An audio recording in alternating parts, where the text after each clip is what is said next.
Rina Mardiah bertanya, kereta saya Myvi tahun 2009 auto, Datuk. Bila nak reverse lambat masuk katanya. Bila masuk kereta macam melompat. Apa puncanya, Datuk? Itu sebab dia masuk gear macam ganas. Dia Ada clutch? Tak ada. Dia auto. Bila dia auto, dia nak pergi P, dia berhenti. Dia berhenti, dia break, dia lagi P, daripada D, pergi kepada P. Then dia lepas. Okay. Kereta masih lagi bergerak. Baru lock. Ini yang tak betul. Baik. Salah. Itu bila dia lock lepas, bila dia masuk dekat R, dah duduk tapi tak jalan. Tekan minyak, baru dia gerak. Melompat itu. Melompat. Dia mesti tekan lompat itu. Tak boleh, dia tersentap. Itu sebab kena tune dia. Kita kena letak kereta elok-elok. Nak parking, kita akan letakkan kepada D, kepada N, kepada R, kepada P. Bukan D, P. Habislah. Okay. Itu yang masalah dia. Satu-satu. Tak boleh. Kalau kita laju-laju, dia seperti di buku 5 kita ni. Dia ada tinggi rendah ni. Bila kita tinggi rendah ni, ini yang akan menggesilkan dia lama-lama, dia ni akan haus. Bila haus, dia tak duduk tetap, dia tak melekat ataupun dia tak touching. Itu yang bila dia touch, kita kena goyang-goyang sikit gear tu. Goyang-goyang sikit baru masuk. Sebab kita ganas. Cuba tolak satu-satu. Dia tak rosak pun. One by one masuk gear tu. Okey, Datuk. Seterusnya dia bertanya ni tentang peniaga yang buat kabut sale. Okey, letak barang kat belakang kan. Ada tak lesen tertentu ataupun permohonan tertentu untuk mereka gunakan kabut belakang untuk kabut ni?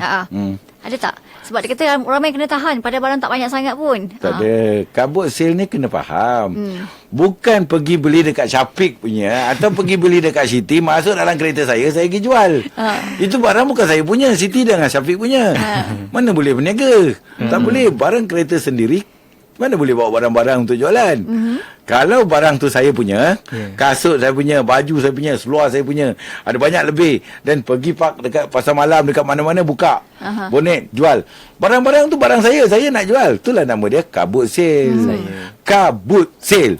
Ka tu kereta, boot tu bontot kat belakang, bonet tu ke depan ke tak kisah. Faham. Kabut sale, jualan. Jadi jualan dalam bontot kereta. Jadi dia punya, dia bukan parking letak dekat tempat parking.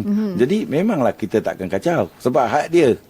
Hak dia, barang dia. Tetapi kalau barang pada Syafiq punya barang, Siti punya barang saya tukar jual, saya lelaki jual barang perempuan. Barang perempuan tu Siti punya, mana boleh. Berniaga atas pergi perniagaan untuk niaga hak orang. Tak boleh. Sebab kereta yang berniaga, kita benarkan kereta dikontrol. Dia boleh bawa siapa punya pun dia boleh bawa berniaga untuk jual. Sebab kata ramai yang kena tahan dengan polis, dia kata walaupun barang tak banyak kat bonet. Tapi kalau dia letak payung, letak meja, letak dalam van penuh, dia memang dia punya. Tapi dia berniaga. Van itu dua guna. Dia boleh sendiri dan dia boleh guna untuk berniaga. Tetapi lesen berniaga dia ada tak?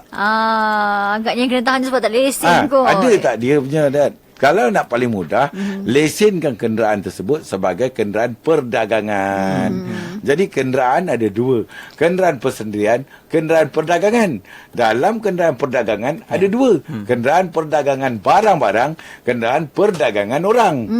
Jadi kalau van ini jadi bas sekolah, dia bawa orang, bawa budak sekolah. Kalau dia bawa tukar nak cleaner, nak cuci, nak apa tu, angkat bawang, angkat kelapa, angkat apa semua, angkat tu, angkat barang-barang. Jadi dua yang berbeza. Terang dan jelas maksud kenderaan masing-masing itu. Jadi kenapa Malaysia memang kreatif. Okey.